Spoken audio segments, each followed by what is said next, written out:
இந்த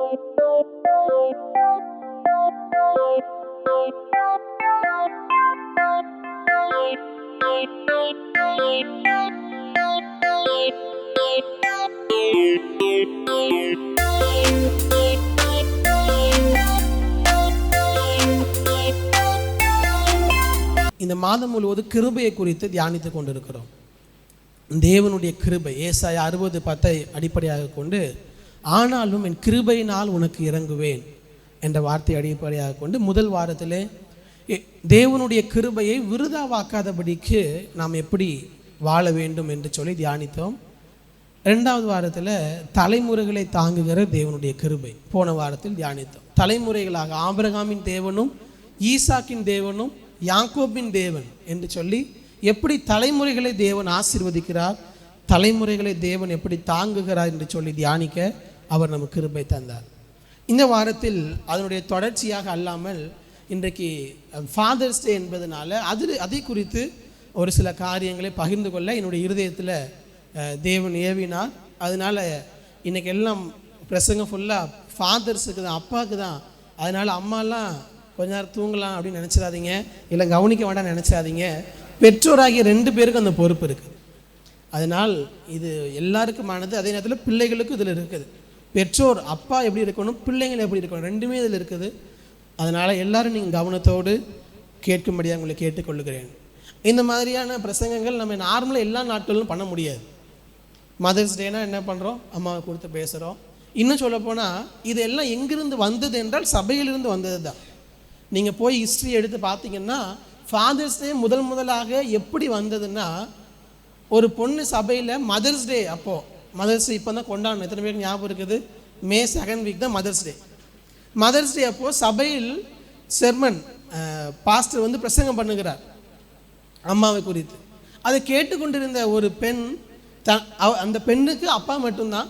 அப்போது அம்மாவை கொண்டாடுகிறோம், ஆனால் அப்பாவை என்ன பண்ணுறதில்ல, யாருமே கொண்டாடுகிறது இல்லை. எங்கள் அப்பா தான் எங்களுக்கு அம்மாவாகவும் இருந்து எங்களுக்கு எல்லாம் செய்கிறார், அதனால் அவரை கொண்டாட வேண்டும் என்று சொல்லி ஒரு எண்ணம் வந்திருக்குது.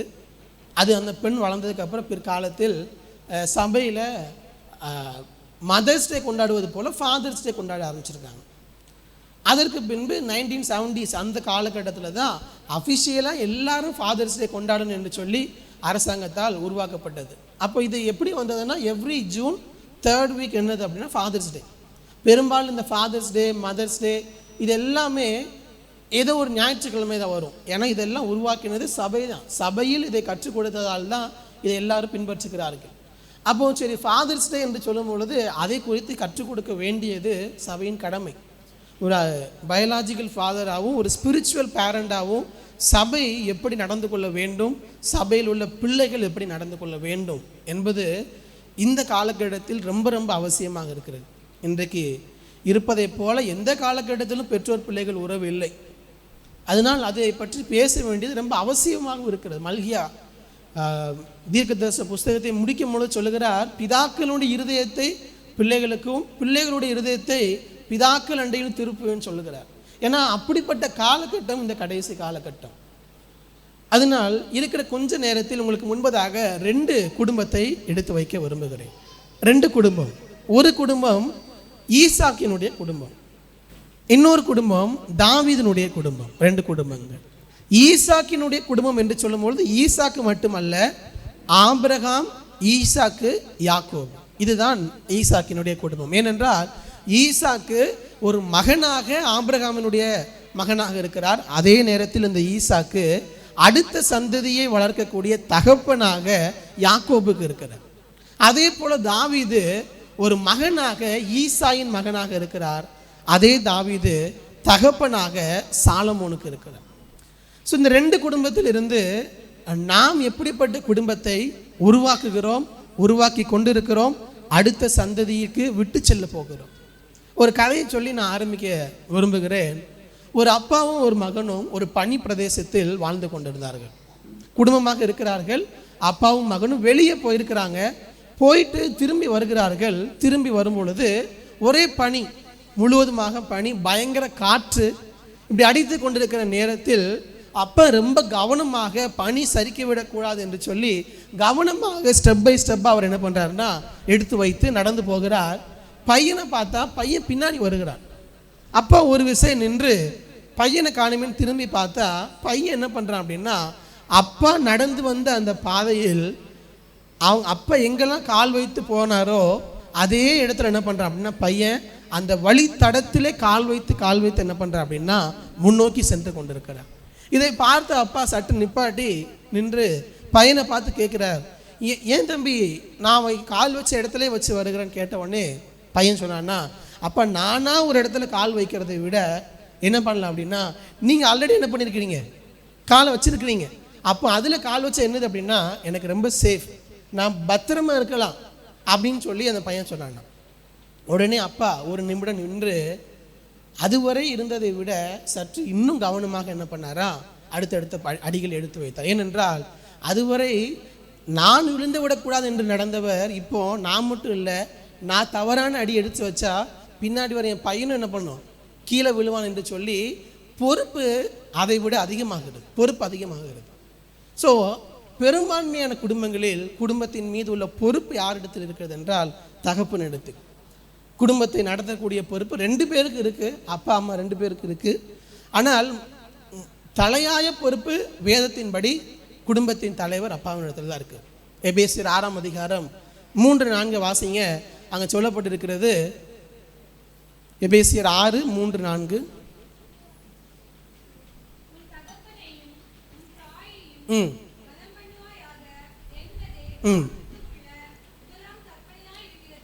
உன் தகப்பனையும் தாயும் கனம் பண்ணுவாயாக. அதுக்கடுத்து பிதாக்களே நீங்களும் உங்கள் பிள்ளைகளை கோபப்படுத்தாமல் கர்த்தருக்கேற்ற சிற்சையிலும் போதனையிலும் அவர்களை வளர்ப்பீர்களாக.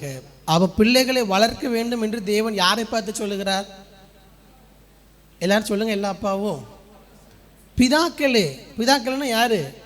டேட்ஸ். பெரும்பான்மையான அப்பாக்கள் சொல்றது, நான் வெளியே போயிட்டு இருக்கிறேன், பிள்ளையை வளர்க்க வேண்டியது யாருடைய வேலை? உன்னுடைய வேலைன்னு சொல்றாங்க. வேதம் அப்படி சொல்லவில்லை. பிதாக்கள் பிள்ளைகளை வளர்க்க வேண்டிய பொறுப்பு இருக்கிறது. 2 பேருக்கும் அந்த பொறுப்பு இருக்கிறது. அப்போ இதுல எனக்கு அதில் சம்பந்தம் இல்லைன்னு சொல்றதுக்கு நாம் சொல்ல முடியாது. வேதம் அதற்கு இடம் கொடுக்கவில்லை. ஆபிரகாம், ஈசாக்கு, யாக்கோபு, ஈசாய், தாவீது, சாலமோன். நேரம் எப்படி அனுமதிக்கும் என்று தெரியவில்லை. போன சர்வீஸில் ஆபிரகாம் ஈசாக்கு பேசும்பொழுதே நேரம் முடிந்து விட்டது. அதனால் இந்த சர்வீஸில் முடிந்த வரைக்கும் நான் வேகமாக பேச முயற்சிக்கிறேன். கவலைப்படாதீங்க, எப்படினாலும் நேரத்துக்கு நம்ம முடிச்சிருவோம். மேபி 5 மினிட்ஸ் வேணால் எக்ஸ்ட்ரா ஆகலாம், அதுக்கு மேலே ஆகாது. ஆபிரகாம், ஈசாக்கு. முதலாவது ஈசாக்கை ஒரு மகனாக நாம் பார்க்கும் பொழுது ஈசாக்கின் இடத்திலிருந்து கற்றுக்கொள்ள வேண்டிய காரியம், ஆபிரகாம் ஒரு தகப்பனாக ஆபிரகாம் இடத்திலிருந்து கற்றுக்கொள்ள வேண்டிய காரியம். நம்ம எல்லாருக்கும் தெரிந்த பரிச்சயமான ஒரு வேத பகுதி ஆதியாகமம் 22வது அதிகாரம். ஆதியாகமம் 22 எடுத்துக்கொள்ளுங்கள். எடுத்தவர்கள் 2வது வசனத்தை ஒரு வாசியுங்கள். 2வது வசனம்.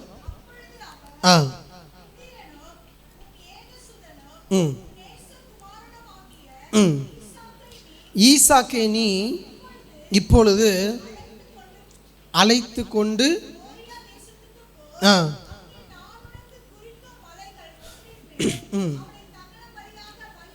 அவனை தகன பலியாக பலியிடு என்றார்.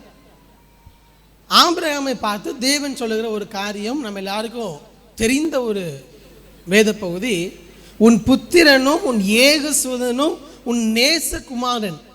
ஏனென்றால் ஆபிரகாமுக்கு 100 வயதில் பிறந்த மகன் யாருன்னா ஈசாக். அதனால் ரொம்ப ப்ரெஷியஸ். ஆபிரகாமுக்கு மட்டுமல்ல, இங்கே இருக்கிற எல்லா பெற்றோரிடத்துலையும் கேட்டால் சொல்லுவீங்க, இந்த உலகத்திலே உங்களுக்கு ரொம்ப ப்ரெஷியஸ் ஆனது என்னென்னா எங்கள் வீட்டில் வச்சுருக்க 10 சவரன் நகைன்னா சொல்லுவீங்க. இல்லை, எது? உங்களுடைய பிள்ளைகள். எல்லா அப்பாக்களுக்கும் எது ரொம்ப முக்கியம் கேட்டால் அவங்க வேலை அல்ல, பணம் அல்ல, வீடு அல்ல, பிள்ளைகள். Children are more precious than anything else for all the parents. எல்லா பெற்றோர்களுக்கும் பிள்ளைகள் எல்லாவற்றையும் விட விலையேற பெற்றவர்கள். அதனால தான் பிள்ளைகளுக்காக எதையும் செய்வதற்கு பெற்றோர் தயங்குவதில்லை, முயற்சி எடுக்கிறார்கள். தங்களால் எவ்வளவு முடியுமோ அவ்வளோ தூரம் பிள்ளைகளுக்காக செயல்படுகிறார்கள், முயற்சி எடுக்கிறார்கள். அது எதிலிருந்து தெரிகிறது? படிக்க வைப்பதிலிருந்து தெரிகிறது. சின்ன சின்ன காரியங்களிலிருந்து பெரிய பெரிய காரியம் வரை ஏன்னா பிள்ளைகள் ரொம்ப ரொம்ப பெற்றோருக்கு முக்கியமானவர்கள். ஆனால் நிறைய நேரத்தில் பிள்ளைகள் என்ன பண்ணுறது இல்லைன்னா அதை புரிந்து கொள்வதில்லை. பெற்றோர் நமக்காக அவர்களுக்கு நாம் எவ்வளவு முக்கியம் என்பது பிள்ளைகளுக்கு புரியாமல் போய்விடுகிறது. இல்லை, எல்லா பெற்றோருக்கும் பிள்ளைகள் தான் முதலிடம். தேவனுக்கு பின்பதாக எல்லா பெற்றோருக்கும் பிள்ளைகள் தான். They are more precious. அதே போல் தான் இந்த ஆபிரகாமுக்கும். ஆனால் அடுத்து வாசிங்க 3வது வசனத்தின் 4வது வசனத்தின் முதல் பகுதியை வாசிங்க. ஆபிரகாம் அதிகாலையில் எழுந்து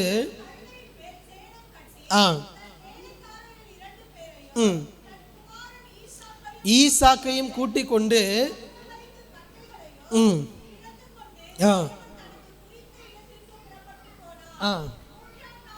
3ஆம் நாளில் ஆபிரகாம் போதும் ஆண்டவர் சொல்லிவிட்டார், மகனை பலி கொடுக்க சொல்லி, தகன பலி இட சொல்லி.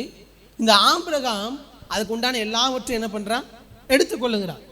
அதிகாலையில் எழுந்து தன் கழுதையின் மேல் சேனத்தை கட்டி வேலைக்காரங்களை கூப்பிட்டுக்கிறான், ஈசாக்கு கூப்பிட்டுக்கிறான், தகன பலிக்கு கட்டைகளை எடுத்துக்கிறான், அதுக்கு தீ வைக்கிறதுக்கு நெருப்புக்கான காரியங்கள் எல்லாவற்றையும் எடுத்துக்கிறான். இப்படி எல்லாத்தையும் பேக் பண்ணி ஆபிரகாம் என்ன பண்ணுறார் அப்படின்னா போகிறார். எங்கே போகிறாரு? மகனை பலியிடுவதற்காக போகிறார். யோசிச்சு பாருங்க, ஆபிரகாம் கொஞ்ச நேரம் போனார்னு நினச்சிட்டு இருப்போம். 4ஆம் வசனத்துடைய முதல் பகுதி என்ன சொல்லியிருக்குது? 3ஆம் நாளில் ஆபிரகாம் தன் கண்களை ஏறெடுத்து பார்த்து. அப்போ என்ன அர்த்தம்? 3 நாட்கள் அவங்க என்ன பண்ணுறாங்க? பிரயாணம் பண்ணிக்கிட்டு இருக்கிறாங்க. 3 நாட்களா. இந்த 3 நாள் பிரயாணத்தில் இரவு பகல் ஆபிரகாம் நைட்டு தூங்கியிருப்பான்னு நினைக்கிறீங்க? தூங்கியிருப்பாரா? ஏன்னா நம்மளால தூங்கியிருப்போமா? அந்த இடத்துல தூங்கியிருக்க வாய்ப்பு இல்லை. ஆனால் 3 நாளும் ஆபிரகாம் ஈசாக்கின் இடத்தில் சொன்னாரான்னு கேட்டால் என்ன பண்ணல? சொல்லலை. நம்ம எல்லாருக்கும் தெரியும், கீழே உள்ள வேத பகுதியை பின்பதாக வாசிக்கும் போது தெரியும். ஈசாக்கு கேள்வி கேட்குறாரு. அப்பாட்ட என்ன கேட்குறாரு? நம்ம எல்லாமே போகிறோமே, தகனம் பலி கொடுக்கறதுக்கு ஆடு எங்கன்னு கேட்குறாரு. அப்போ அதுலேருந்து என்ன தெரிகிறது? இந்த 3 நாள் பிரயாணத்திலையும் அப்பா என்ன பண்ணலை?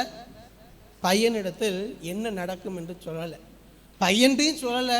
நான் நினைக்கிறேன், இமேஜின் பண்ணுறேன், வேலைக்காரர்கிட்ட என்ன பண்ணியிருக்க மாட்டான், கண்டிப்பாக சொல்லியிருக்க மாட்டார். ஆனால் இந்த 3 நாள் ஆபிரகாமுடைய இருதயம் எப்படி இருந்திருக்கும்? எவ்வளோ கஷ்டத்தை அனுபவிச்சிருப்பார், எவ்வளோ எமோஷ்னலான ஹர்ட்ஸ் அவர் இருதயத்துக்குள்ளே இருந்திருக்கும், எவ்வளோ நினைவுகள் அவர் இருதயத்தில் இருந்திருக்கும். அது எல்லாத்தையும் எங்கே தான் வச்சுருந்தார்? இருதயத்தில் தான் வச்சுருந்தார். இது ஆபிரகாமுக்கு மட்டுமல்ல, இங்கே இருக்கிற எல்லா ஃபாதர்ஸுக்கும் அது பொருந்தும், எல்லாருக்கும் பொருந்தும்.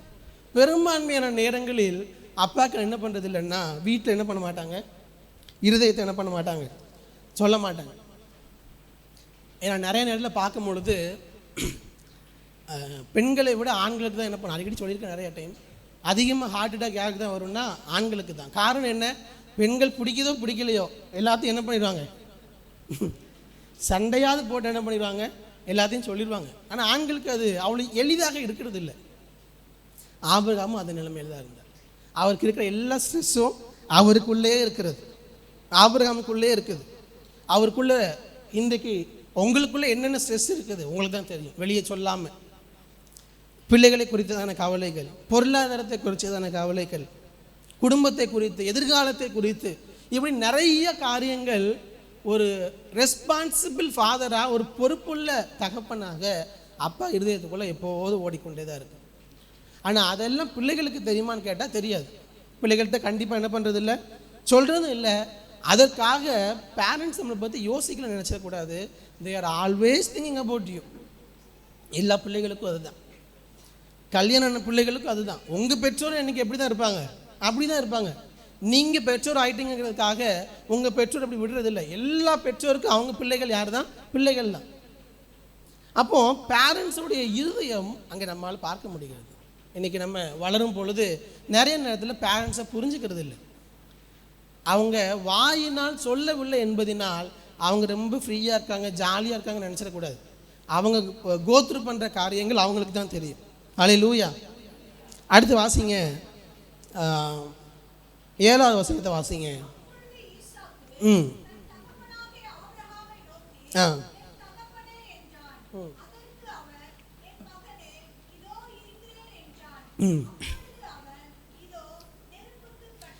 கட்டையும் இருக்கிறது. தகனம் பலிக்கு ஆட்டுக்குட்டி எங்கே என்று கேட்டால் 8வது வசனம், அதற்கு ஆபிரகாம், என் மகனே, தேவன் தமக்கு தகன பலிக்கான ஆட்டுக்குட்டியை பார்த்து கொள்வார் என்றான்.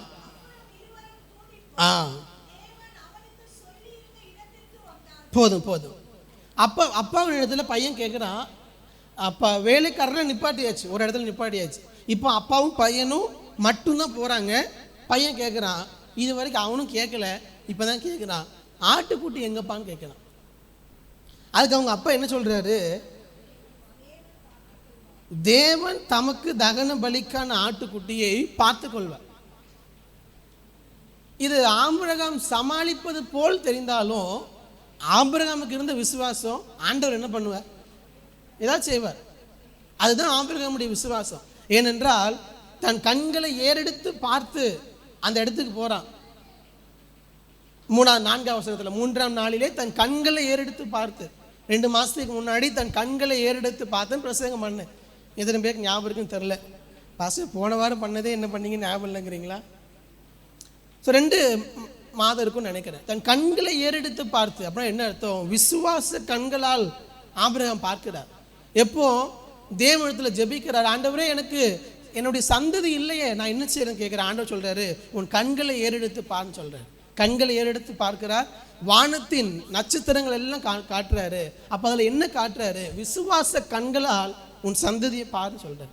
விசுவாசத்தோடு, விசுவாச வாழ்க்கையை ஆபிரகாம் ஈசாக்கு பிறப்பதற்கு முன்னாடியே வாழ்ந்தவர்.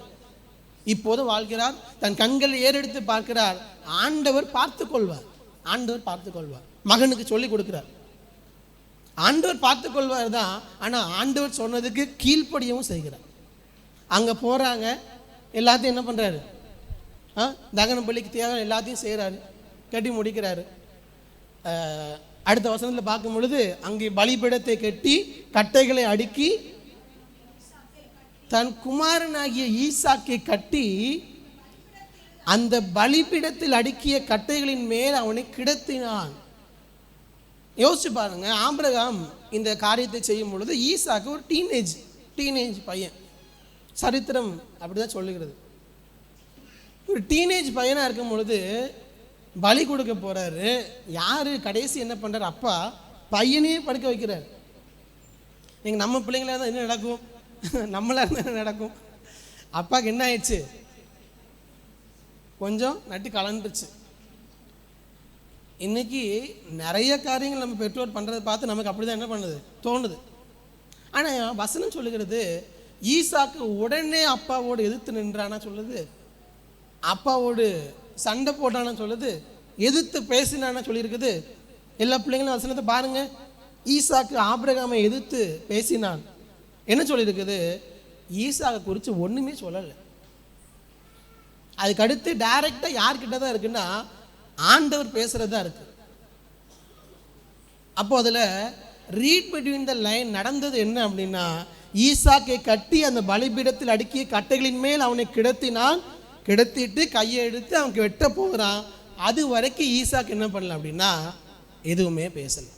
அதான் அர்த்தம். கண்டிப்பாக ஈசாக்கு ஏதாவது பேசியிருந்தாருன்னா அங்கே எழுதப்பட்டு இருக்கும். மேபி ஈசாக்கு செஞ்ச தவறு ஆண்டவர் காட்ட விரும்பலை அப்படின்னா பிற்காலத்தில் ஈசாக்கு செய்த தவறுகள் எல்லாம் எழுதப்பட்டு இருக்குது வேதத்தில். அப்போ ஈசாக்கு எதுவும் பேசலை. மனிதனாக நார்மலாக யோசிச்சு பார்த்தா does it make any sense? Not at all. எதுவுமே அதில் எந்த சென்ஸும் இல்லை பையனை பலி கொடுக்கறதில்ல. ஆனால் ஈசாக்கு எதிர்த்து எதுவுமே பேசவில்லை. இன்னைக்கு நிறைய பிள்ளைங்க பெற்றோருக்கு கீழ்ப்படின்னு சொல்லும் போது சொல்றது, அவங்க சொல்றதுல என்ன இல்லை, எந்த ஒரு லாஜிக்கும் இல்லை பாஸ்டர், ஒன்றுமே தெரியல அவங்களுக்கு. எஸ், உங்களுக்கு தெரிஞ்சிருக்கலாம், அவங்களுக்கு தெரியாமல் இருக்கலாம், அவங்க படிக்காமல் இருக்கலாம், அவங்களுடைய எக்ஸ்போஷர் அதிகமாக இல்லாமல் இருக்கலாம், உங்களுக்கு அதிகமாக அவங்க கொடுத்துருக்கலாம். வாட் எவர் இட் மேபி, என்ன சொன்னாலும் சரி, பெற்றோருக்கு எதிர்த்து பேசுறது எங்கேயுமே வேதம் என்ன பண்ணல அப்படின்னா இடம் கொடுக்கவே இல்லை. உன் தகப்பனையும் தாய் என்ன தான் பண்ணணும்? கனம் தான் பண்ணணும். அவங்க சொல்றதை ஏற்றுக்கொள்ளுகிறீர்களோ இல்லையோ, எதிர்த்து பேசுவதற்கு என்ன கிடையாதுன்னா இடம் கிறிஸ்தவ வாழ்க்கையில் கிடையாது. ஒரு கிறிஸ்தவனாக சபையில் இருக்கிறவர்கள் கிடையாது. யார் பண்ணாலும் சரி, நம்ம சபையில் அதற்கு இடம் இல்லை. நம்ம பிள்ளைகள் அதை பண்ணக்கூடாது. மேபி அவங்க சொன்னதை நீங்கள் ஏற்றுக்கொள்ள முடியாமல் இருக்கலாம். தட் மேபி அதுக்கு பாசிபிள், அதுக்கு வாய்ப்பு இருக்குது. நீங்கள் ஏற்றுக்கொண்டாலும் சரி ஏற்றுக்கொள்ளாட்டாலும் சரி எதிர்த்து பேசுவதற்கு இடம் இல்லை. You cannot raise your voice above your parents. அதுதான் என்னதுன்னா கனம் பண்ணுகிறது. உன் தகப்பனையும் தாயும் கனம் பண்ணுன்னா எப்படி கனம் பண்ணுறது? எப்போதும் அவங்கள சேரில் உட்கார வச்சு ஆர்த்தி எடுத்துகிட்டு இருக்கதான் கனம் பண்ணுறது இல்லை. சில டைம் அவங்க பேசுகிறது எதாக இருக்கலாம், லாஜிக்காக இல்லாமல் இருக்கலாம், சரியாக இல்லாமல் இருக்கலாம், சொன்னதையே திருப்பி சொல்லலாம், உங்களை ரொம்ப ரெஸ்ட்ரிக்ட் பண்ணுற மாதிரி ஃபீலாக இருக்கலாம். வாட் எவர் இட் மேபி, என்ன செய்தாலும் சரி நீங்கள் அவங்க சொல்கிறத உங்களால் கேட்க முடியாட்டாலும் பரவாயில்ல, எதிர்த்து பேசுவதற்கு இடம் இல்லை, எதிர்த்து பேசக்கூடாது. ஈசாக்கு ஒரு வார்த்தை பேசலாங்க. அதனுடைய விளைவு என்னென்னா பின்னாடி நம்மளால் வாசிக்க முடியும். இன்றைக்கி டீனேஜ்லாம் பார்க்க வேண்டாம், சின்னதாக இருக்கும் போதே என்ன பண்ணுறான்னா சின்னதாக இருக்கும்போதே பிள்ளைகள் அப்பா அம்மா தாத்தா பாட்டி எல்லாரும் என்ன பண்ணுறாங்க, அதுக்கு நம்ம கற்றுக் கொடுக்கக்கூடாது. சிறு வயதிலிருந்தே அதை நம்ம சரியாக கற்றுக் கொடுக்கணும். பிள்ளைகளும் சரி எந்த வயதானும் சரி, பெரும்பான்மை என்ன சொல்லுவாங்க, டீனேஜுக்கு வந்ததுக்கப்புறம் இவங்க பண்ணுறதெல்லாம் ரொம்ப இதாக இருக்குது, கோபமாக இருக்குதுன்னா ஈசாக்கு டீனேஜில் தான் இருந்தார். அதனால் நமக்கு எக்ஸாம்பிள் வேதத்தில் இருக்கிறது, எதிர்த்து பேசுவதற்கு நமக்கு இடம் இல்லை. ஈசாக்கு எதுவும் பேசாமல் அமைதியாக இருக்கிறார். அடுத்து என்ன நடக்குது, ஆண்டவர் ஆபிரகாமோடு பேசுகிறார். பேசினதுக்கப்புறம் 13வது வசனத்தை வாசிங்க. ஆபிரகாம் தன் கண்களை ஏறெடுத்து பார்த்தபோது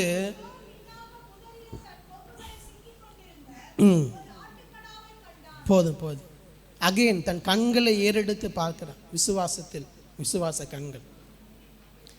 ஆண்டவர் அவனுக்கு என்ன தேவையோ அதை என்ன பண்ணுறார், கொடுக்கிறார். ஆட்டுக்கடாவை கொடுக்கிறார். கொடுத்த உடனே ஆபிரகாம் சொல்கிறார், அந்த இடத்திற்கு யெகோவா ஈரே என்று பெயரிட்டான். அதற்கு கர்த்தருடைய பர்வதத்தில் பார்த்து கொள்ளப்படும். 3 நாள் ஆபிரகாமுடைய இருதயம் தத்தளித்த தத்தளிப்புக்கு பதில் ஆண்டவர் அந்த மலையின் மேலே கொடுக்கிறார். அதனால் எல்லா பேரண்ட்ஸுக்கும் நான் சொல்கிற ஒரு காரியம், எஸ், பிள்ளைகளை குறித்து, எதிர்காலத்தை குறித்து, குடும்பத்தை குறித்து, ஃபினான்ஸை குறித்து, பொருளாதாரத்தை குறித்து, எமோஷ்னலாக ரிலேஷன்ஷிப்பை குறித்து நிறைய காரியங்கள் உங்கள் இருதயத்தில் இருக்குது, இல்லைன்னு சொல்லவே இல்லை. எல்லா பெற்றோருக்கும் எல்லா அப்பாக்களுக்கும் இருக்கும். ஆனால் ஒன்றும் மறந்துடாதீங்க, நம்மளுடைய தகப்பன் அவர் யெகோவா ஈரே, ஜெகோவா ஜாயிரா, எல்லாவற்றையும் பார்த்து கொள்ளுகிறவர். அவர் எல்லாவற்றையும் பார்த்து கொள்ளுகிறார். எப்படி ஒரு சிறு பிள்ளைக்கு எங்கள் அப்பா எல்லாத்தையும் பார்த்துவாருங்கிற நம்பிக்கை இருக்குதோ, அது நம்ம ஒவ்வொருவருக்கும், எல்லா பெற்றோருக்கும், எல்லா அப்பாவுக்கும் இருக்கணும். நம்மளுடைய பரம தகப்பன், ஏன்னா இயேசு கிறிஸ்து நமக்கு ஜெபத்தை கற்றுக் கொடுக்கும். என்ன சொல்லுகிறார், பரமண்டலங்களில் இருக்கிற எங்கள் பிதாவே, அவர் ஃபாதர் இன் ஹெவன், அவர் இருக்கிறார். எப்படி சிறு குழந்தைக்கு நம்பிக்கை அப்பா பார்த்துப்பாங்கன்னு இருக்குதோ, அதே போல் நம்ம எல்லாருக்கும் நம்பிக்கை நம்மளுடைய பரம தகப்பன் பார்த்துக்கொள்ளும். அதனால் நிறைய நேரத்தில் தேவையில்லாமல் நீங்கள் கவலைப்பட்டு ஸ்ட்ரெஸ் ஆகிறத கொஞ்சம் கம்மி பண்ணிக்கோங்கன்னு சொல்கிறேன். நாம் கம்மி பண்ணிக்கணும். யார் இடத்துலையும் ஷேர் பண்ணாமல் தங்களுடைய இயலாமையை அல்லது தங்களால் செய்ய முடியாத அநேக காரியங்களை குறித்ததான கவலைகள் அநேக பெற்றோருக்கு இருக்கும், குறிப்பாக அப்பாக்களுக்கு இருக்கும், பெற்றோருக்கு. ஆனால் அதெல்லாம் தேவையில்லை. ஏன்னா பரம தகப்பன் இருக்கிறார்.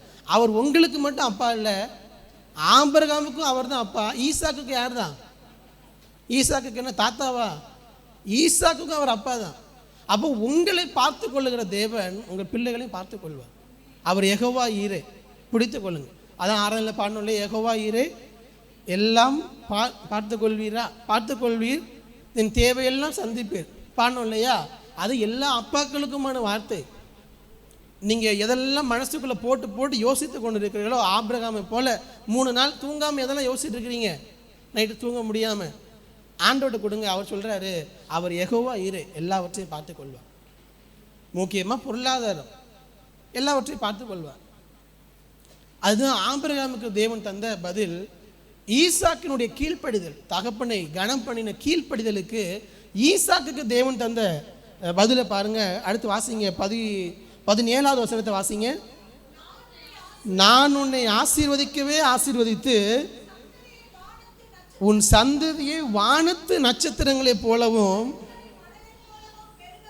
கடற்கரை மணலை போலவும் பெருகவே பெருக பண்ணுவேன் என்றும்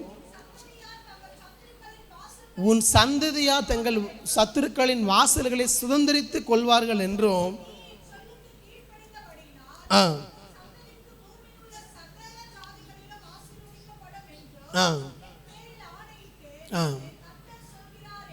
ஆமென். ஹல்லேலூயா, ஹல்லேலூயா.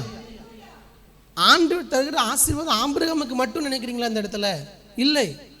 உன் சந்ததி தன்னுடைய சத்துருக்களை எதிர்கொள்வாருங்கன்னு சொல்றாரு. உன் சந்ததிக்குள் பூமியின் ஜாதிகள் ஆசீர்வதிக்கப்படும் சொல்றாரு. இது காரணம் ஆபிரகாமுடைய கீழ்ப்படுதல் மட்டும் கிடையாது, ஈசாக்கினுடைய கீழ்ப்படுதல் அது இருக்குது. யோசிச்சு பாருங்க, ஒருவேளை ஈசாக்கு ஒத்துழைக்கல, ஆனா ஆபிரகாம் கீழ்ப்படிந்தார். ஆண்டவர் ஆசீர்வதிக்கும் போது உன் சந்ததிகள் ஆசீர்வதிக்கப்படும் சொல்லியிருப்பாரான்னு தெரியல எனக்கு. ஈசாக்கு த கம்ப்ளீட் ஒபீடியன்ஸ், எதிர்த்து ஒரு வார்த்தை பேசல, அமைதியா இருக்கிறார். நமக்கு தெரியாது ஈசாக்கு மனதளவில் அதை ஏற்றுக்கொண்டாரா ஏற்றுக்கொள்ளையான்னு நமக்கு தெரியாது. ஆனால் எதிர்த்து எது பேசுங்கிறது நமக்கு தெரியும். அதற்கு தேவன் தந்த ஆசீர்வாதம் தான். ஆபிரகாமுக்கு எப்படி ஆசீர்வதிக்கிறேனோ உனக்கு அடுத்த சந்ததி ஈசாக்கையும் ஆசீர்வதிப்பு ஆண்டவர் சொல்லுகிறார். எதுனால்? அந்த கீழ்ப்படிதுனா. அங்கே பையன் கேட்குறான் அப்பாட்ட, என்ன செய்யறதப்பான்னா ஆண்டவர் பார்த்துக்கொள்வான்னு சொல்கிறாரு. அங்கே விசுவாசம் அடுத்த சந்ததிக்கு கடந்து செல்லுகிறது. பார்க்கிறார்கள், அப்பாவுடைய விசுவாச வாழ்க்கையை ஈசாக்கு பார்க்கிறான், கற்றுக்கொள்ளுகிறான். இதுதான் ஆபிரகாமிடத்திலிருந்து ஈசாக்குக்கு வந்த குடும்பம், எ ஸ்பிரிச்சுவல் ஃபேமிலி. பட் அதே இது அப்படி கட் பண்ணி ஈசாக்கையும் யாக்கோபு ஏசாவையும் பாருங்க. இந்த ஈசாக்கா அப்படி இருக்கிறாருன்னு நமக்கே சந்தேகம் வர மாதிரி இருக்குது. வாசிங்க ஆதியாம் 25:28 வாசிங்க.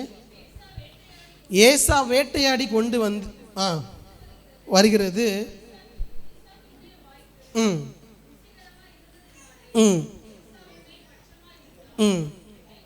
ரெபேக்காலோ யாக்கோவின் மேல் பட்சமாக இருந்தார்.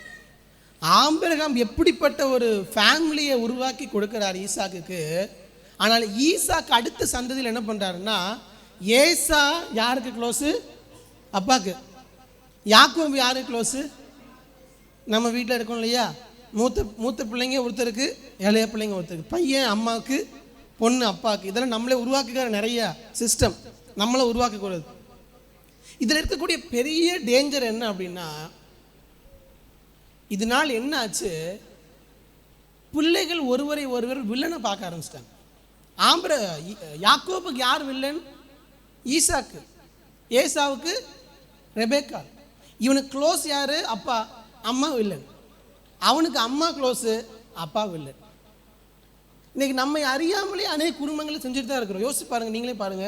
ஃபார் எக்ஸாம்பிள், பையன் வந்து உங்கள்கிட்ட கேட்குறான், அப்பா இந்த இது வேணும்னு அம்மாட்ட கேட்குறான். அம்மாட்ட தான் போவாங்கன்னு வச்சுக்கோங்களேன்.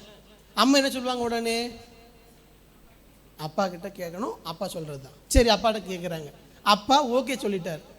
உடனே என்ன சொல்லுவாங்க? அப்பாட்ட பேசிட்டேன்ப்பா, அப்பாட்ட பேசி ஓகே பண்ணியாச்சு. அப்போது ஓகே பண்ண உடனே அது அம்மா வாங்கினதா சொல்லிடுவாங்க. இப்போ அப்பா ஓகே சொல்லலைன்னா அப்பா வேண்டான்ட்டாரு. அப்போது ஓகே பண்ணால் அம்மாவுடைய டிசிஷன் ஆயிரும், ஓகே பண்ணலைன்னா அப்பாவுடைய டிசிஷன் ஆயிரும். அப்போ என்ன ஆயிடுச்சு? ஆட்டோமேட்டிக்காக அம்மா ஹீரோ, அப்பா வில்லன். ஸோ இதே தான் வைஸ் வர்ஸா. ஒரு சில இடங்களில் அப்பாட்ட போயிடலாம், அப்பாட்ட போனால் அப்பா அம்மாவை என்ன பண்ணிடுவாங்க? கன்வின்ஸ் பண்ணிடுவாங்க. அப்போ ஃபஸ்ட்டு அப்பாட்ட போவோம், அப்பா என்ன பண்ணுவார்? அம்மாட்ட சொல்லி கன்வின்ஸ் பண்ணுவார். அப்போ கன்வின்ஸ் பண்ணோடனே அப்பா ஹீரோ, அம்மா வில்லன். இதுதான் என்னது அப்படின்னா,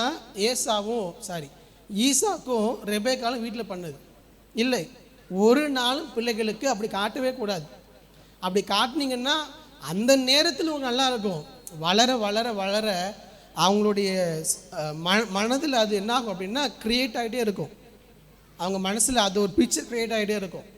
நாளடைவில் வர வர வர எதுக்கு பையங்க அப்பா விட்டு தூரமாக போயிட்டே இருக்கிறாங்க வளர வளர? காரணமே இருக்காது. ஏன்னா சின்ன வயசுலேருந்து நம்ம உருவாக்குகிற பிக்சர். என்ன சொல்லணும்? ஒன்று கேட்குறான் பையன் வந்து, அப்பாட்ட கேட்டு சொல்கிறேன்னு கூடாது, நானும் அப்பாவும் பேசிட்டு சொல்கிறோன்னு சொல்லணும். அப்போ முடிவு யாருடையது? அப்பாவுடையது இல்லை, அப்பா அம்மாவுடையது, ரெண்டு பேருடைய டிசிஷன். அப்போ பிள்ளைகளுக்கு தெரியணும், முடிவு அப்பாவுடையது அல்ல, நம்ம பெற்றோருடையது, அப்பா அம்மா 2 பேருடைய முடிவு. அப்போ அங்கே ஒருத்தர் இவ்வளோ என்ன கிடையாது, வாய்ப்பு கிடையாது. நீங்கள் பாசிட்டிவான ரிசல்ட் கொடுத்தாலும் சரி, நெகட்டிவான ரிசல்ட் கொடுத்தாலும் சரி, it's from my parents, not from my father, not from my mother. பிள்ளைகளுக்கு அப்படிப்பட்ட பிக்சரை தான் பெற்றோராக நாம் கொடுக்கணும். ஒவ்வொரு பெற்றோரும் அதை இதுவரை கொடுக்கலன்னா இனிமேல் அதை கொடுக்கணும். நம்ம அப்பாவும் அம்மாவையும் வச்சு நம்ம கேம் ஆடலாம் நினச்சிட்டாங்கன்னா கொஞ்ச நாள் போகிற மாதிரி தெரிஞ்சாலும் நாள் அடைவில் பெற்றோருக்கும் பிள்ளைகளுக்குள்ள உறவு முறிவடையும். நீங்கள் ஒத்துக்கொள்கிறீர்களோ இல்லையோ, ஆனால் பெற்றோர் 2 பேரும் ஒன்று தான். அப்பா நோ சொன்னால் அம்மாவும் என்னதுதான் சொல்லுங்கள், வாயில் வரவே மாட்டேங்குது. இந்த அம்மாவுக்கும் நோ தான். அப்பா எஸ் சொன்னால் அதே தான் மாற்றி, அம்மா எஸ் சொன்னால் அப்பாவுக்கு என்னதான் எஸ் தான், அம்மா நோ சொன்னால் அப்பாவுக்கு என்னதான் நோ தான். அதுதான் பிள்ளைங்களுக்கு கொடுக்கணும். நம்ம கொடுக்கணும். அப்பா நோவா, சரி அம்மா கிட்ட போகலாம், இல்லை. அது இங்கே ஈசாக்கும் ரெபேக்கால் பண்ண கதைக்கு போயிடும். இது எந்த அளவுக்கு டேஞ்சரில் போய் முடியுதுன்னா, ஆண்டவர் 2 பிள்ளைகளும் பிறக்கும் பொழுதே சொல்லிட்டார், வாக்கு தத்தமாக சொல்லிட்டார். மூத்தவன் இளையவனை சேவிப்பான். 25வது அதிகாரம் 23 வாசிங்க. 2 ஜாதிகள்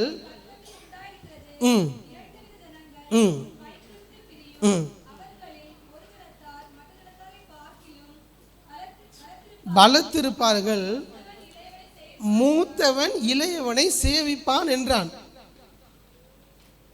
இப்படி ஆண்டவர் அவங்க பிள்ளைகள் வயிற்றில் இருக்கும் போதே சொல்லிட்டாரு, அவருடைய வாக்கு தத்துவம், அவருடைய சித்தம், எதிர்காலம் எப்படி இருக்கும்னு. இளையவன் தான் என்ன பண்ணுவான், மூத்தவன் இளையவனை சேவிப்பான்னு சொல்லிட்டாரு.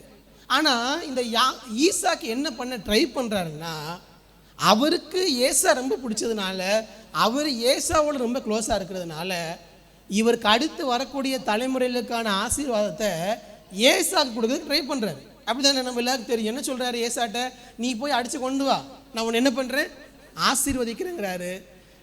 சரியான முறையில் யாக்கோபுக்கு போக வேண்டியது, ஈசாக்கும் ரெபேக்காலும் பண்ண தப்புனால யாக்கோபு அதை ஏமாற்றி பெற்றுக்கொள்ளுகிறார். அப்படி தானே, நானே இது வரைக்கும் அப்படி பார்த்தது இல்லை. யோசிச்சு பாருங்க, ஆண்டவரே சொல்லியிருக்கிறாரு மூத்தவன் தான் இளையவனை சேவிப்பான்னு. அது ஆண்டவர் அவங்களுக்கு கொடுத்த வாக்கு தத்தம், அது ஆண்டவருடைய திட்டம். ஈசாக்கு மாற்ற முடியுமான? கண்டிப்பாக முடியாது. ஈசாக்கு அவருக்கு பிடிச்ச பிள்ளைக்காக ஃபேவரிட்டிசம் பண்ண நினைச்சாரு. ஆனால் ஆண்டவருடைய சித்தம் நிறைவேறிச்சு, அது வேற விஷயம். ஆனால் சரியாக நிறைவேறவில்லை. யாக்கோபை ஏமாற்றுக்காரனாக மாற்றி அங்கே நடைபெறுகிறது. அப்போ உங்கள் பிள்ளைகள் எப்படிப்பட்டவர்களாக வளர்கிறார்கள் என்பதில் உங்களுடைய பங்கு மிகப்பெரியது. ஈசாக்கு ஏமாற்றுறான்னா அது ஈசாக்கின் இடத்திலிருந்து மட்டும் வந்ததில்லை.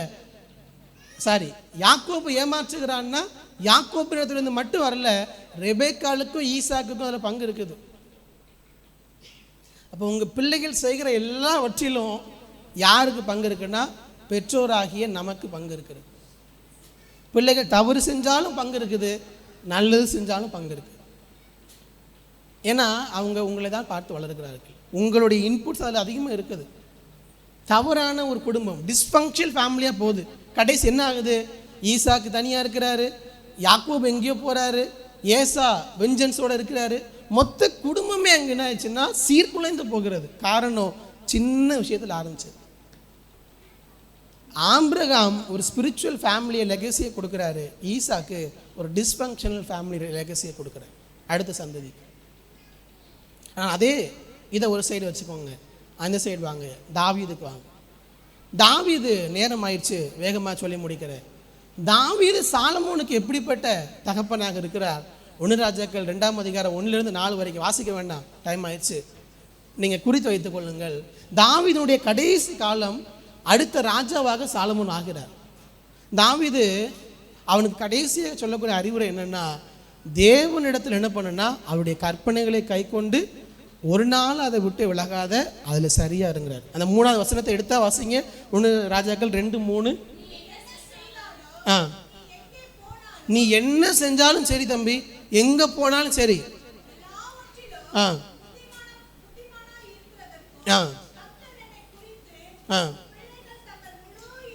நீ எல்லாத்துலேயும் ஞானமாக இருக்கணும், சக்ஸஸ்ஃபுல்லாக இருக்கணும்னா ஆண்டவர் நமக்கு என்ன சொல்லியிருக்கிறாருன்னா, தங்கள் முழு இருதயத்தோடும் தங்கள் முழு ஆத்துமாவோடும் எனக்கு முன்பாக உண்மையாய் நடக்கும்படிக்கு தங்கள் வழியை காத்து கொண்டால்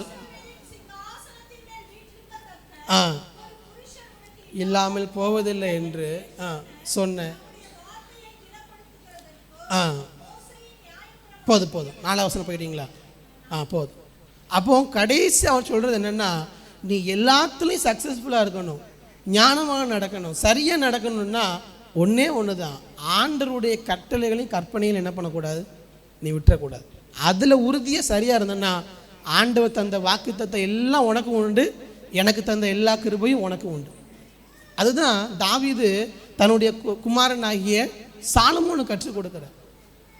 அவர் ஒரு ராஜாவாக எவ்வளவோ காரியங்களை சொல்லலாம், ஆனால் முதலாவது அவர் சொல்கிறது, தேவன் சொன்ன கட்டளையும் கற்பனையும் கைக்கொள். இன்றைக்கி நீங்களும் நானும் நம்ம பிள்ளைகளுக்கு எதை கற்றுக் கொடுக்குறோம், எப்படி கற்றுக் கொடுக்குறோம்? இந்த உலகம் என்னெல்லாம் சொல்லுதோ அதெல்லாம் கற்றுக் கொடுத்துட்டு இருக்கிறோமா? நீ படிக்கணும், படித்தாதான் பெரிய ஆளாக முடியும், தவறு இல்லை, இல்லைன்னு சொல்லலை, படிக்கணும். ஆனால் அதுக்கு முன்னாடி தேவனை உறுதியாக பிடித்து கொள்ளுங்கிறத உங்கள் பிள்ளைகள் கற்றுக் கொடுக்குறீர்களா? தாவீதும் கற்றுக் கொடுக்குறார், ஒரு ராஜாவாக நீ எப்படியெல்லாம் இருக்கணும், யார் யார் இடத்துல ஜாக்கிரதையாக இருக்கணும், அடுத்து சொல்கிறாரு, இல்லைன்னு சொல்லலை. ஆனால் அது எல்லாத்துக்கும் முன்னாடி ஃபஸ்ட்டு என்ன கற்றுக் கொடுக்குறாருன்னா, தேவனுடைய கட்டளைகளையும் கற்பனைகளையும் கை கொண்டு நடக்கணும். உங்கள் பிள்ளைகளுக்கு கற்றுக் கொடுக்குறோமா? ஆஸ் அ பேரண்டாக, ஒரு தகப்பனாக, what kind of legacy we are leaving behind? தாவீது அதுதான் கொடுத்தார் பையனுக்கு. நீ என்ன செஞ்சாலும் சரி, நீ ஞானமாக நடக்கணும், சக்ஸஸ்ஃபுல்லாக இருக்கணும்னா வேதத்தையும் கற்பனைகளையும் கட்டளையும் கை கொள்ளு, அதை விட்டுறாது. அதுக்கப்புறம் சொல்கிறாரு, நீ இந்த நபர்களிடத்துலலாம் கவனமாக இருக்கணும், இவங்கெல்லாம் சரியில்லை, இதெல்லாம் அவுட் ஆஃப் ஹிஸ் எக்ஸ்பீரியன்ஸ். இன்றைக்கி நம்ம பிள்ளைங்களுக்கு எக்ஸ்பீரியன்ஸ்லாம் சொன்னால் என்ன சொல்லிடுறாங்க, பூமர் மாதிரி என்ன பண்ணாதீங்கப்பா, அம்மா பேசாதீங்க அப்படின்றாங்க. நீங்கள் எக்ஸ்பீரியன்ஸ் எடுத்துக்கிறதுக்கும் ஆள் இல்லை. தாவீது 40 வருடம் ராஜாவாக இருந்து அவருடைய எக்ஸ்பீரியன்ஸை மகனுக்கு கொடுக்குறார். உண்மையிலே ஞானவானாக இருந்தால் அதை அப்படியே எடுத்துக்கிட்டாருன்னா, அவர் 40 வருஷம் கற்றுக்கொண்டதை இவர் ஒரே நாளில் கற்றுக்கொள்ளலாம். கற்றுக்கொண்டதினால் சாலமோன் உடனே செய்கிறார், அப்பா என்னெல்லாம் சொன்னாரோ உடனே செய்கிறாரு. அந்த எல்லாம் செஞ்சு முடித்த உடனே கடைசி வசனம் சொல்லுது, சாலமோனுடைய ராஜ்யபாரம் ஸ்திரப்பட்டதுன்னு சொல்லும். காரணம், அப்பா சொன்ன எல்லாத்தையும் டிக் டிக் டிக் டிக் எல்லாத்தையும் முடிக்கிறார். அப்பா சொன்ன எல்லாத்தையும், அதே போல் அப்பா சொன்னது மாதிரி தேவனையும் உறுதியாக பிடித்து கொள்ளுகிறார், ஆலயத்தை கட்டி முடிக்கிறார். அதுதான் தாவீதனுடைய ஒரு அப்பாவா, ஒரு தகப்பனாக அவர் விட்டு சென்றது. நிறைய நேரத்தில் பெற்றோர்களாகிய நாம், பாஸ்டர் எனக்கு இதெல்லாம் சரியாக நான் கற்றுக்கல, எனக்கு சரியாக இதெல்லாம் தெரில அப்படின்னு சொல்லி எக்ஸ்கியூஸ் கொடுத்துட முடியாது. ஏன்னா தாவீது வளர்ந்த குடும்பம் அப்படிலாம் வளரல. 1 சாமுவேல் 16 சொல்லி முடிக்கிறேன், சாமுவேல் அடுத்த ராஜாவை அபிஷேகம் பண்ணுறதுக்காக ஈசாய் வீட்டுக்கு வரார். அங்கே ஈசாயிட்ட சொல்கிறாரு, நீனும் பிள்ளைகளும் தங்களை பரிசுத்தப்படுத்தி கொண்டு இன்றைக்கு மாலை வாங்க, பலிக்கு வாங்கன்னு சொல்கிறார். ஈசா என்ன பண்ணுறாரு, எல்லா பிள்ளைகளையும் கூட்டிக் கொண்டு அங்கே போகிறார். அடுத்த ராஜா யாருன்னு ஒவ்வொருத்தரையாக அபிஷேகம் பண்ணுகிறார், ஒவ்வொருத்தரையாக கேட்குறார், பார்க்குறார். ஆண்டவர் இவன் அல்ல, இவன் அல்ல, இவன் அல்லன்னு சொல்லிட்டே இருக்கிறார். பாருங்கள், ஈசா எந்த அளவுக்கு இருந்திருக்கிறாருன்னா, இதுக்கு மேலே வேறு பையங்க இல்லையாப்பான்னு சாமுவேல் கேட்குற அளவுக்கு அவர் தாவீதை மறந்து போயிருக்கிறார். He overlooked David. அவனை எப்படி சொல்கிறது, ஒரு செட்டப் பண்ணவே இல்லை, அவர் ஒரு மகனை பார்க்கவே இல்லை, ஒரு மகனை அவனுக்கு எதையுமே அவர் செய்யலை. கேட்டால் ஆடு மேய்த்து கொண்டு இருக்கிறான்னு சொல்கிறார். உடனே சாமியை சொல்கிறாரு, கூட்டிகிட்டு வர சொல்லுங்கிறார். கூட்டிகிட்டு வந்து பார்த்தா ஆண்டவர் யாரை தான் சூஸ் பண்ணுறாரு, தாவீது தான் சூஸ் பண்ணுறார். அதுக்கு முன்னாடி அழகாக இருந்தவங்க, பெரிய சரீரத்தில் பலவான்களாக இருந்த 6 பசங்களை சூஸ் பண்ணல ஆண்டவர். அப்பா கூட கவனிக்காத யாரை தான் சூஸ் பண்ணுறாரு, தாவீது தான் சூஸ் பண்ண. 1 சாமுவேல் 16:7 நினைக்கிறேன், நான் வசனத்தை மட்டும் வாசிங்க. கர்த்தர்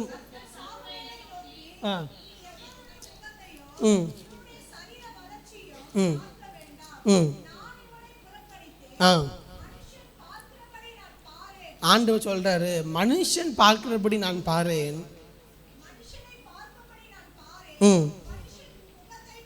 மனுஷன் முகத்தை பார்க்கிறான், கர்த்தரோ இருதயத்தை பார்க்கிறார் என்றார். தாவீதனுடைய முகத்தை எல்லாரும் பார்த்தாங்க, அவனுடைய ஸ்டேட்டஸை பார்த்தாங்க, அவங்க அப்பா அவங்க அப்பா ரிஜெக்ட் பண்ணார், அவங்க அப்பா கூட ரிஜெக்ட் பண்ணுறார், சொந்த அப்பா. ஆனால் அப்பாவே ரிஜெக்ட் பண்ணால் கூட மேபி நம்முடைய வாழ்க்கையில் சரீரப்பிரகாரமாக ஒரு நல்ல பாஸ் நமக்கு இல்லாமல் இருக்கலாம். அது எக்ஸ்கியூஸ் கிடையாது. அடுத்த சந்ததி சரியாக வளர்ப்பதற்கு அது எக்ஸ்கியூஸ் கிடையாது. தாவீது எல்லா ரிஜெக்ஷன், எல்லா இடத்துலையும் ரிஜெக்ஷன், எல்லாற்றையும் கடந்து வருகிறார். ஆனால் நமக்கு இருக்கக்கூடிய நம்பிக்கை என்னவென்றால், உலகத்தில் உள்ள அப்பாவோ மனிதர்களோ வேணால் நம்மளை ஒதுக்கலாம், கவனிக்காமல் இருக்கலாம். ஆனால் நம்முடைய தேவன் முகத்தை பார்க்கிறவர் அல்ல, நம்முடைய இருதயத்தை பார்க்கிறவர். அல்லேலூயா. ஒதுக்கப்பட்ட தாவீதை தேவன் பார்த்தார். தாவீது ஒதுக்கப்பட்டிருந்த பத்சேபாளிடத்தில் பிறந்த சாலமோனை ராஜாவாக்கினார். அதுதான் அங்கிருந்து வந்த தாவீது எப்படி ஞானமாய் செயல்படுகிறார் என்று பார்க்கிறோம். ஈசாக்கை போல ஆவிக்குரிய குடும்பமாக வளர்ந்து தவறான வழியில் போன குடும்பத்தை உருவாக்க போகிறோமா, அல்லது ஒன்றுமில்லாத குடும்பத்திலிருந்து வந்து ஒரு லெகசியை கொடுத்து போன தாவீதை போல ஒரு தகப்பனாக நாம் இருக்க போகிறோமா? நம்ம கையில் தான் இருக்கு.